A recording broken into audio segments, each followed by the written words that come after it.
Hi everyone, on Saturday, February the 7th, a cracking afternoon of top-class jump racing from Newbury and Warwick on Saturday, all covered by ITV. It's fair to say the ground conditions are probably going to be as bad as we've had all winter. Heavy, soft in places at both tracks and more rain forecast, so I wonder if we might get some more non-runners on the day. Certainly some of the trainers have had second thoughts about what they're going to run, notably Nicky Henderson with Django Bay, who misses his intended target at Newbury, goes straight to the Gold Cup. Only a month away to Cheltenham. We'll have every race covered on the daily previews when that comes around. We start off anyway with our daily nap, sponsored by Priced Up. Bet goes in the 2:45 at Newbury. The 2 mile Grade 2 game Spirit Chase, a really belting contest this. I do like Saint Seagal here from the Jane Williams yard. Now, he's pretty exposed, unlike the short price favourite Lulamba. He has won 6 times over fences.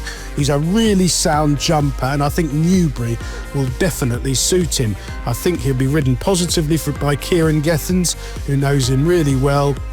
Of course, rode a graded winner for the first time last weekend, Kieran from the front, and I think he'll try and do the same here on Saint Seagal, who revels in testing ground and comes here on the back of a career best effort behind Thistleask in the Desert Orchid Chase at Kenton over Christmas. He's been freshened up since the winner come out and run a blinder at Ascot in defeat since the Frank Lap fall, and I do think Newbury will be very much Saint Seagal's track on these testing grounds. You've got one to beat, in my opinion, Lulamba, who's done nothing wrong over fences, really impressive at Exeter and Sandown. But I do wonder, these big fences, he jumped Sandown okay, he did fiddle a few, and I could see him getting behind here early on, and more experienced Saint Seagal at 7-2 I think is a very fair price. There's £2 between him on official ratings, and I suspect the prices are too far apart.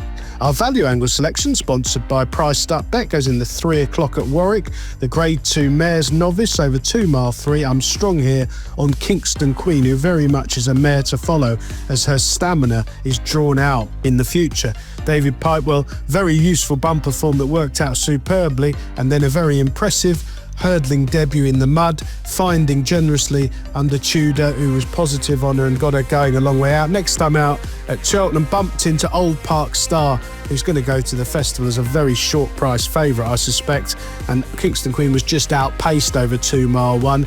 Maybe this sharp track might find her out, but I do think the very testing ground will help her. She's going to be a 3 mile chaser in time. Jack Tudor's booked. I think he'll be positive from the tape and hopefully make all the running. She's a very nice mare to follow over the next few seasons. The remaining races on ITV on Saturday, we'll spin through them in time order, starting at Newbury in the 1 o'clock, a 2 mile novice hurdle. Well, I was taken with Cadastral over course and distance last time out, 9-2 on, but did it really nicely under a very confident ride. There's loads more improvement in the tank after just 2 runs over hurdles. Dan Skelton continues in blistering form as he makes his inevitable march to being the champion trainer this year, and it's very significant, I suspect, that he's entered up Cadastral in the turners at Cheltenham. Dan wouldn't be one to waste entries. He's got a million novices to choose from. I think this is his main hope in that particular race. Back to Warwick for another mare's hurdle at 1:15, 2 mile 5. This time, will Jubilee Alpha let us down at a short price at Sandown last time out, but I think the race just panned out probably not quite right for her. She travelled like a 50-1 on chance through that race, looming up on the bridle under Cobden at the last spot. Nurse Susan, who'd got a very well judged ride from last to first, powered through and picked her off, and Jubilee Alpha wilted in the final 100 yards up the Sandown hill. But if you know your courses, Sandown's an extremely stiff track with an uphill finish. Warwick, a sharp left-handed track. I think Jubilee Alpha will be cantering all over these, and hopefully Freddie Gingell can produce her late. We head back to Newbury for the 1:35, a very competitive handicap hurdle over an extended 3 miles and half a furlong, a class 3, nearly 11 grand to the winner. I think a Pale de Nom is the standout contender here for Dan Skelton. Now, Dan continues to dominate the UK jump season, 14 winners in the last fortnight at a 26% stride rate. He's had this 6-year-old entered up everywhere over the next few weeks. With the Cheltenham Festival in mind in a month's time, he's entered in a couple of races at the festival. He's 3 from 5 over hurdles so far.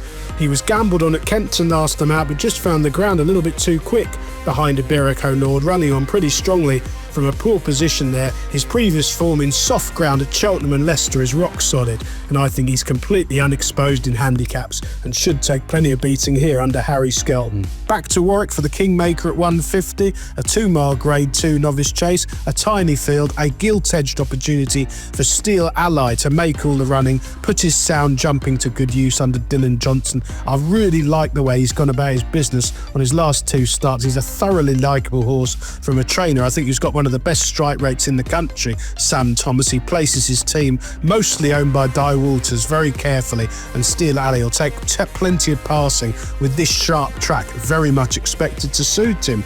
Back to Newbury for a substandard renewal of the Denman chase at 210, a 2-mile 7 furlong Grade 2, where Rebecca Curtis's stable star Haiti Colours is being targeted at the Gold Cup.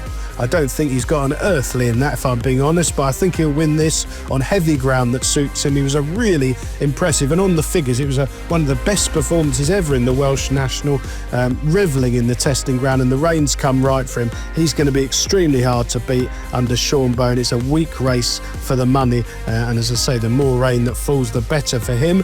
Back to Warwick for that Veterans Chase at 225. Gone for a big price one here in Lord Baddesley. Anthony Honeyball's been going well all winter. He's got a touch of class, Lord Baddesley. He's got plenty of form in testing ground. I think he had excuses last time, and he can return to his best here under Ben Godfrey. I think he's overpriced at double figures in a race for small stakes. And finally, back to Newbury for the 320, a 2-mile Premier handicap hurdle. I like Lanesborough here. He's a progressive young handicapper. Last time out at Kempton, and the reason you're getting a decent price this afternoon, he was just tapped for pace round there in a strong race for the grade. This more galloping track, left-handed on heavy ground, I think it'll suit him. He's open to plenty more improvement under the much improved Ben Jones. Best of luck with all the ITV races on Saturday, everyone. Please do like and do comment if you get a mo on the videos. Subscribe to the free channel if you haven't already, and do check out our sponsors, Priced Up Bet. There's loads of excellent offers